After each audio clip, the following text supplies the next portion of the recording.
Kurter85 here. Back with a banger. Another banger. Guaranteed.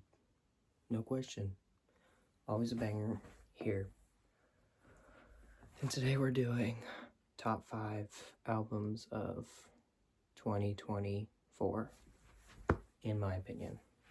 Now I know the year's not like over, but I feel like all the albums that I would care about or like are out. So we're just gonna go ahead and do it. Sorry if my hair's kind of wet. I just took a shower. Let me do this. How about now? Could I pull? Sorry. Okay. We're gonna start the list now. Number 5, The Thief Next to Jesus by Ka.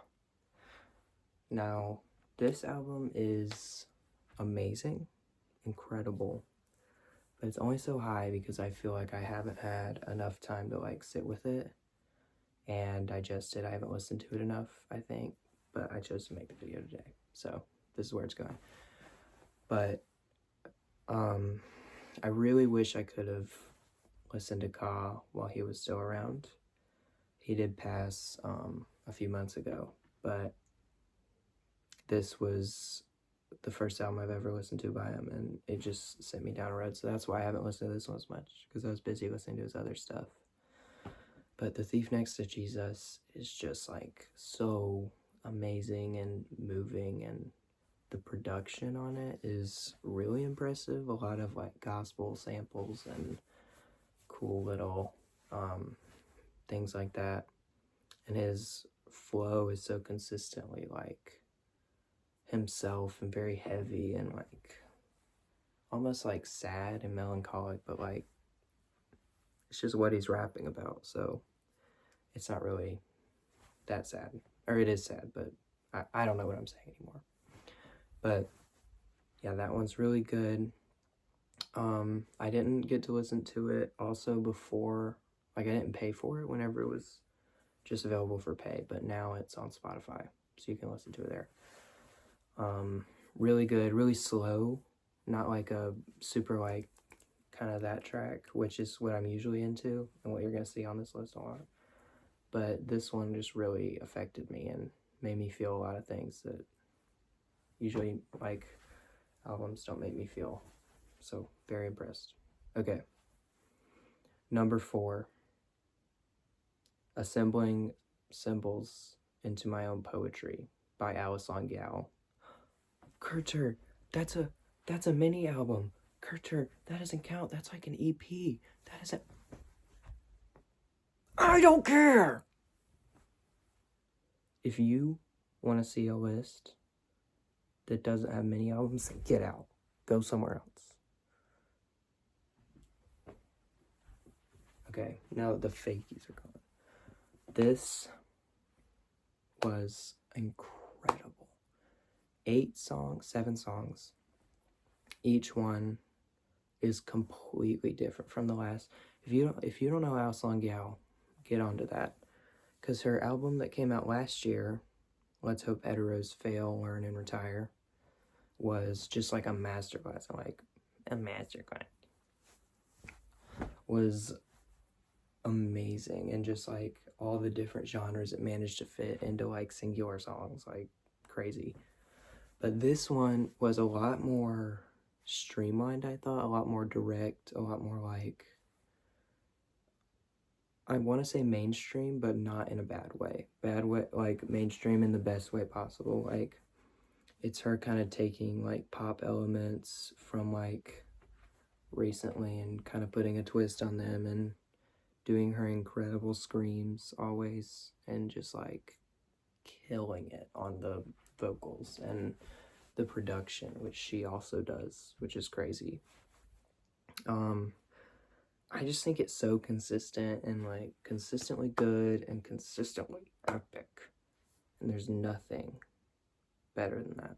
Something that's cool and is just like listenable too. Like, I would actually recommend starting with this one if I'm putting them over there. Starting with this one, because our last one's a lot like crazy, even though I love that one even more. But listen to Assembling Symbols because it has Danny Brown on it and some other cool features, and it's just crazy. It's still crazy and all over the place, and I loved it. It's been on repeat for me because it just came out recently, but very good. Listen to that one. Okay. Number 3, I Lay Down My Life for You, JPEGMAFIA.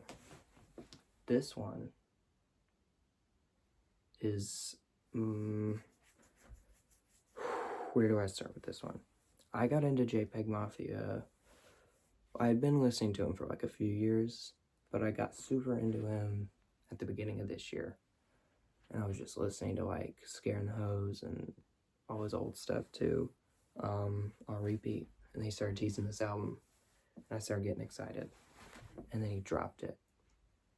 He might as well have been dropping a mic, because this solidifies, in my eyes at least, as not Danny Brown, sorry, I was just talking about him, as JPEGMAFIA being like an all-timer.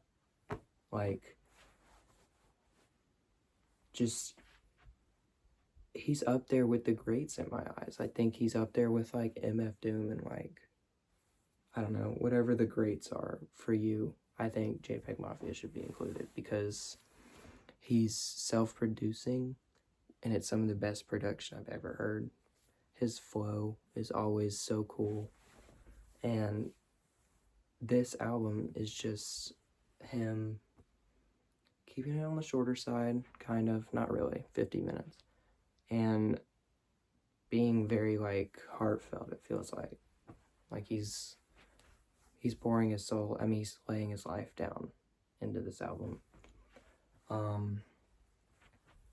I just think it's really, I don't really even know what else to say. I have it on CD. Like, the samples are so cool and inspiring to me. Like, the fact that he made an entire song based around a Succession sample. Like, it genuinely, like, is so cool to me. And I just think he's, like, one of the most talented people in the industry right now. I think he's making things that are so original and so like out there, but still being like accessible to people. And I just think that's so cool. And I think we need more people like him, because if there was more music like that, I'd like a lot more music. I'm just saying. Number 2, Carousel from Hell, LustSickPuppy. That's his album. The fastest, most coolest, most sickly produced album I've listened to in a long time. If you want to hear me rant like a lot about LustSickPuppy in this album, go look at the LustSickPuppy video I did. But this album, again, self-produced. I obviously have a thing for like self-produced albums. But this one just is my most listened to album of the year. It has to be. I think her style, her attitude, her cool, like, not sassy, but like this kind of attitude where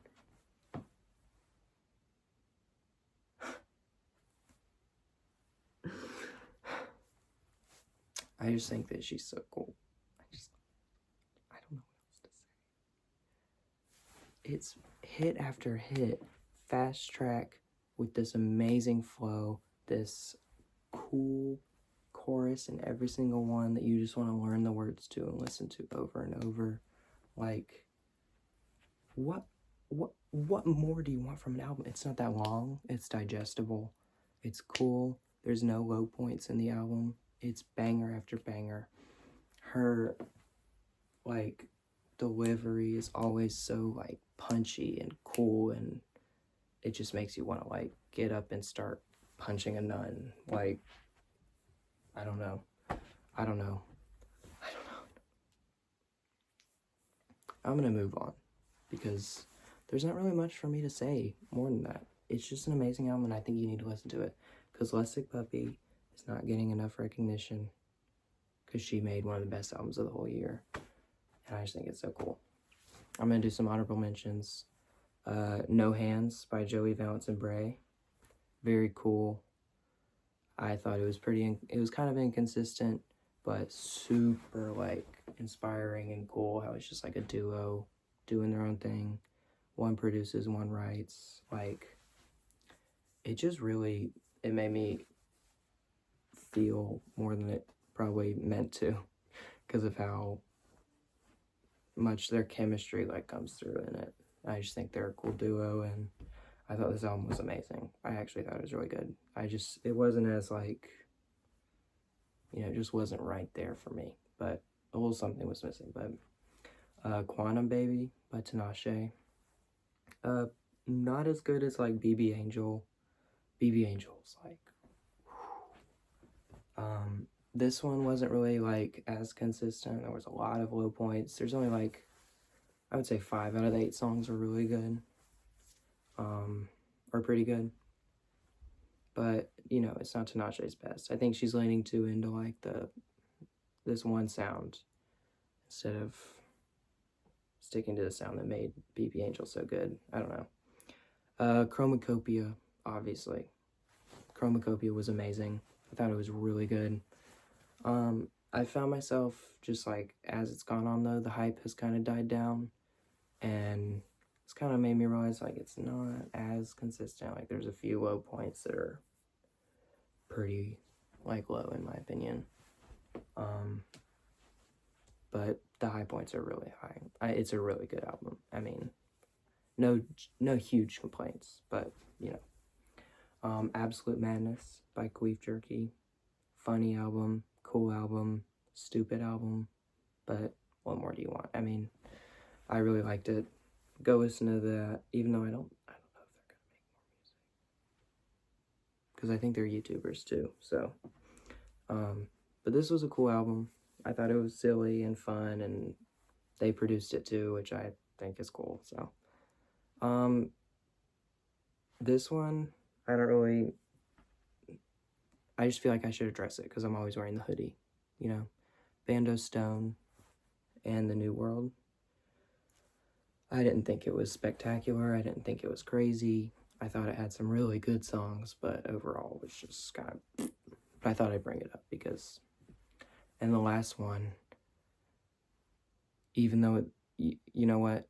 I'm bringing it up. You Sex You Up by FK Twigs, even though it's not out yet. I'm telling you, it's going to be amazing. The 2 songs that she's put out for it are perfect already. I think they're perfect. Genuinely. Like, I think they're perfect. So look for that, because that's going to be killer. I don't even know why I brought it up. I just wanted to. Okay. My number one spot is going to go to 314 by Katy Perry. I'm just kidding. My number 1 spot is BRAT.